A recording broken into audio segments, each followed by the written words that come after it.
Dans le prochain épisode de Demain nous appartient. Tandis que Vanessa kidnappe Victoire, Raphaël révèle la vérité à Camille. De leur côté, Victor et Sophie s'associent. Attention, les paragraphes qui suivent contiennent des spoilers sur l'épisode de Demain nous appartient demain soir sur TF1. Si vous ne voulez rien savoir, ne lisez pas ce qui suit. Jeudi 26 mai dans Demain nous appartient. Vanessa kidnappe Victoire après que Vanessa l'a poignardée. Georges a été transporté à l'hôpital et s'en sort avec une blessure superficielle à l'abdomen. Même si les choses auraient pu être bien pires pour lui, ce dernier reste malgré tout convaincu qu'elle n'a pas réellement voulu lui faire du mal. D'ailleurs, c'est elle qui a prévenu les secours. Comme Vanessa est toujours en fuite, Georges refuse de rester les bras croisés et décide de participer aux recherches malgré ses points de suture. Tandis que Victoire et Mona tentent de l'en empêcher, il déclare qu'il ne sera tranquille que lorsqu'elle sera arrêtée. Pendant ce temps, la police a retrouvé la voiture de Vanessa près du port mais la jeune femme est toujours introuvable. Si le procureur pense qu'elle est déjà loin, le commandant Constant croit au contraire qu'elle est toujours à 7. En effet, la vie de Vanessa se résume à son travail et à son couple. Elle n'a donc nul, puisque Georges l'a trahi, la police s'attend à ce que la chef du SPUN s'en prenne encore à lui. De son côté, Victoire accompagne Georges à la sortie de l'hôpital et lui demande de bien faire attention à lui. Après avoir assuré que tout irait bien, il indique qu'il a l'impression de vivre un véritable cauchemar. Victoire se veut alors rassurante puis précise qu'elle est là pour lui s'il a besoin de quoi que ce soit. Même séparé, le policier se dit chanceux de l'avoir dans sa vie. Au moment où Victoire le prend dans les bras pour le réconforter, Vanessa les observe à quelques pas de là. Peu après, Victoire rentre chez elle et fait part de ses inquiétudes à Samuel. Bien qu'il manque un peu de compassion, le médecin assure cependant que Georges ne craint rien puisqu'il est sous protection policière. Sur les conseils de son compagnon, Victoire choisit ensuite de se détendre en prenant un bain mais Vanessa débarque dans la salle de bain avec un coup. Une fois qu'elle lui a caressé le visage avec la lame, elle lui ordonne de s'habiller. Victoire s'exécute puis tente de la convaincre de se rendre à la police. Seulement, Vanessa pense que sa rivale fait cela uniquement pour avoir Georges pour elle toute seule. Cherchant à lui faire entendre raison, Victoire affirme le contraire, d'autant qu'elle est très heureuse avec Samuel, puis profite que Vanessa ait le dos tourné pour appeler son compagnon. Lorsqu'il décroche, il entend la chef du SPUN menacer la femme qu'il aime. Sans attendre, le docteur Chardot prévient la police. En parallèle, Vanessa menace toujours Victoire avec son couteau et lui reproche de s'être arrangée pour manipuler Georges. Selon elle, elle aurait tout mis en œuvre pour qu'il pense encore à elle et qu'il refuse de l'épouser.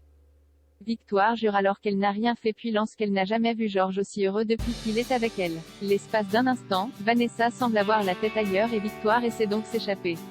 Malheureusement, la meurtrière la rattrape puis l'assomme violemment avec un vase. Peu après, la police fait irruption chez Samuel mais Vanessa et Victoire ne sont plus là.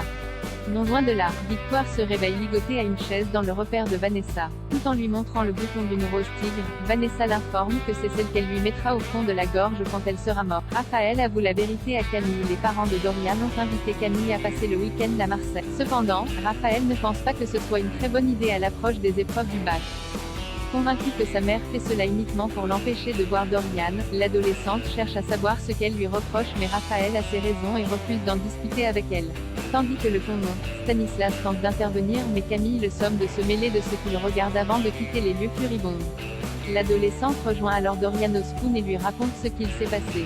Malgré l'interdiction de sa mère, elle a bien l'intention de l'empêcher de lui pourrir la vie en allant à Marseille. Toutefois, elle perd immédiatement son sourire lorsqu'Étienne lui apprend que Raphaël l'a appelé pour le prévenir qu'elle ne pourra pas se joindre à eux ce week-end. Elle a beau dire qu'elle peut les accompagner quand même, Étienne n'entend pas aller contre la décision de Raphaël et garantit qu'ils pourront faire cela une prochaine fois. Pour sa part, Raphaël se confie à son père sur le comportement exécrable de Camille. Dans la mesure où Sébastien ne peut s'empêcher de remarquer que cela arrive étrangement pile au moment où Stanislas rentre dans sa vie, Raphaël rétorque que lui et Camille s'entendent à merveille, et d'ajouter qu'il est très prévenant, surtout que c'est grâce à lui qu'elle a su que Dorian trompait sa fille. C'est la raison pour laquelle l'avocate met tout en œuvre pour que Camille passe le moins de temps possible avec lui. De son côté, Sébastien promet que les choses finiront par s'arranger.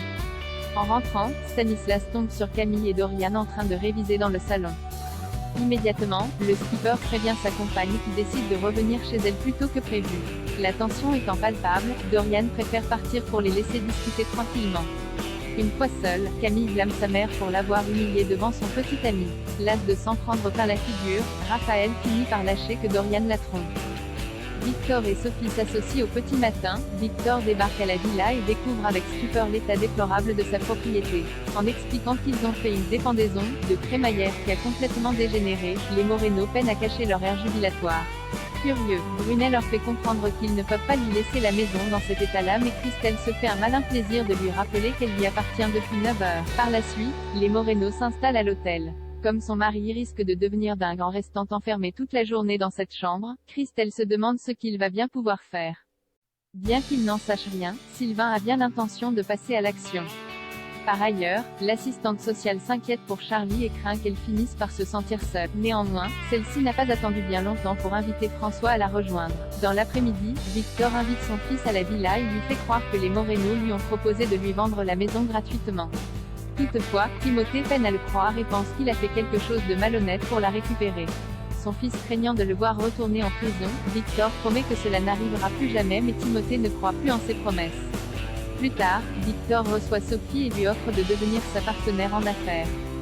En effet, l'ancien homme d'affaires a besoin de quelqu'un qui maîtrise la loi et qui n'aurait pas peur d'exploiter les failles du système pour lui éviter la prison à nouveau. Sophie et Victor trinquent alors.